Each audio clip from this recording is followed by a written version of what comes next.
Our top story, the future of Confederate monuments across Florida, including Jacksonville, heads to the courtroom. Today, judges heard arguments whether or not cities should be allowed to spend money on maintaining Confederate history. Our Zach Wilcox was there as protesters rallied after court ended.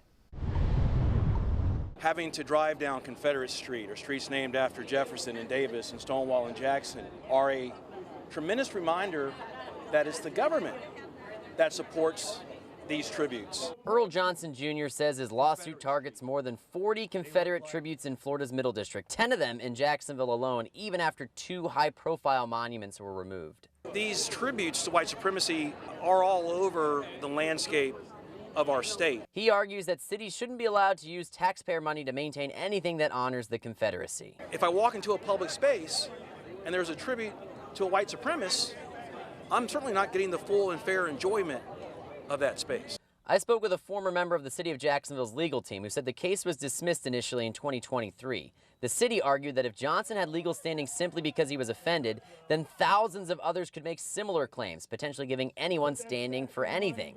A judge agreed at the time, ruling that Johnson hadn't shown enough harm to move forward with the lawsuit. Johnson has since appealed that decision. There are indeed modern-day whites-only signs telling me that as a black man, as a black American, I am not worthy, I am less than. I reached out to Mayor Donna Deegan's office. A spokesperson said she couldn't comment on an ongoing lawsuit, but pointed to the mayor's decision to remove the statue in Springfield Park as a sign of where she stands on Confederate monuments as a whole.